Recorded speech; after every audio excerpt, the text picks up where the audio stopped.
Mga kabisyo, good day muli. Magandang araw sa inyong lahat. At sa video ito mag-assemble tayo ng ating box. Ang box natin ngayon ay itong JBL copy na D12. Papakita ko muna. Ayan. Ito, may binuo na ako ditong isa.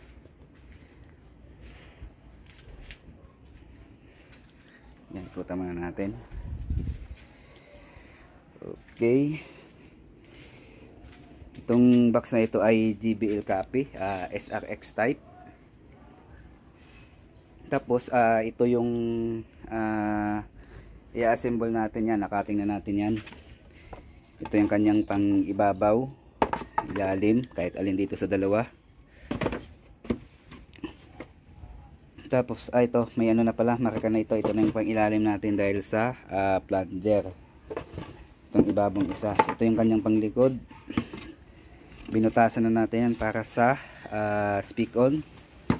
Itong kanyang harap, yan.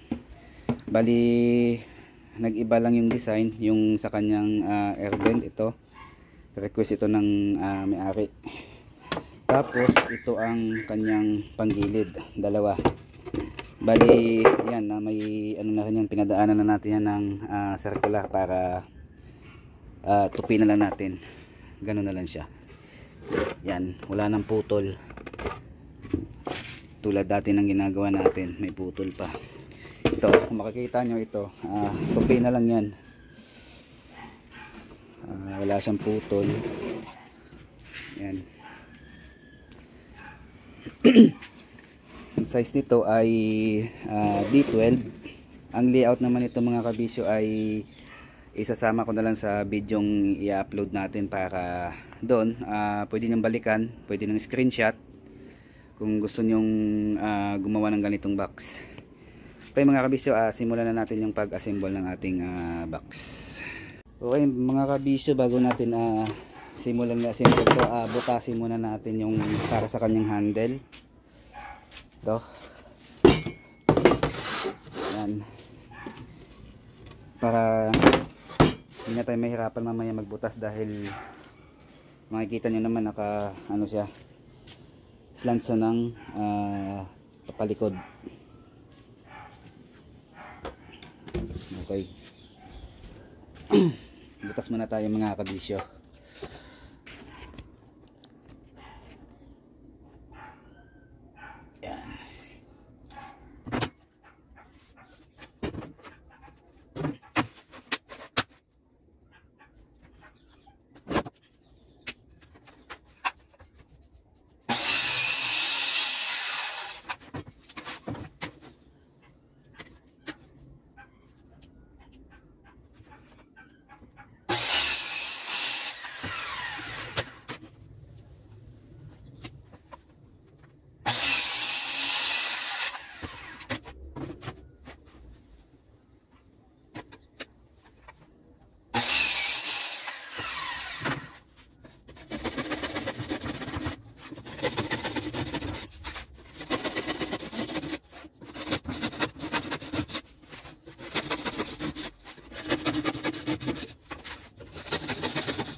Okay mga kabisyo, ayan, nabutasan na natin.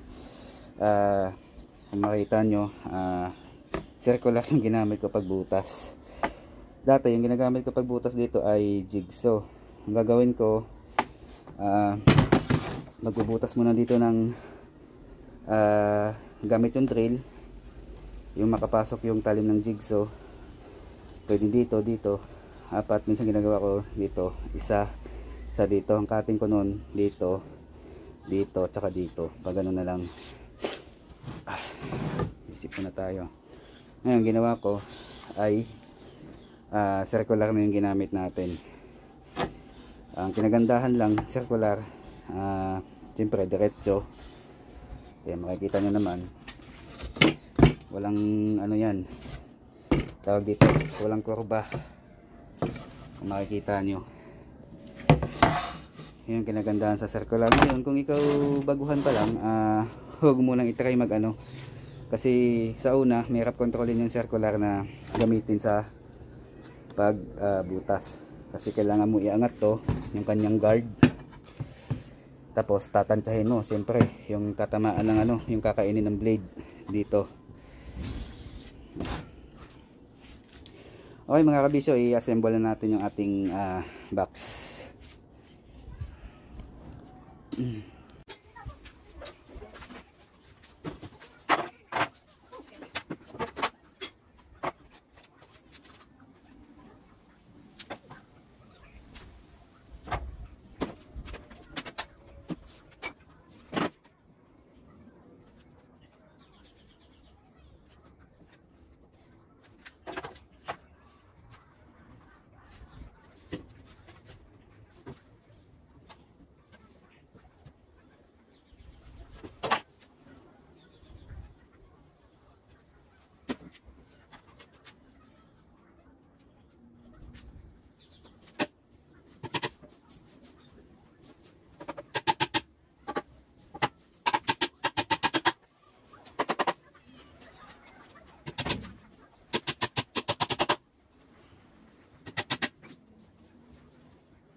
Okay mga kabisyo, ayan, nabuo na natin agad.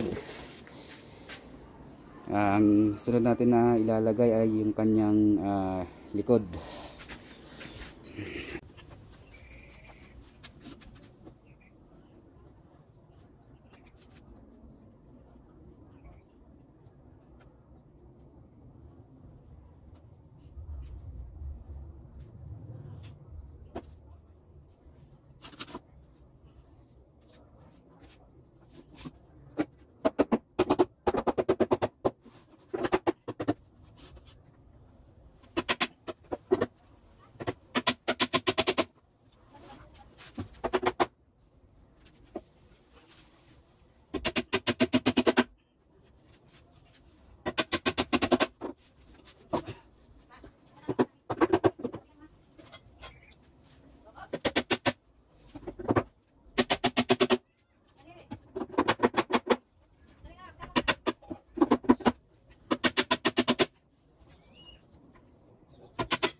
Kapit natin ito. Sinanay. Ito. Sarap. Yan.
Yan mga kabisyo, buo na natin yung ating box na D12.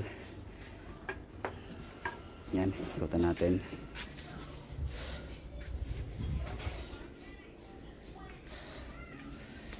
Ito gagrinder na lang natin to, yung mga ano na yan, lagpas.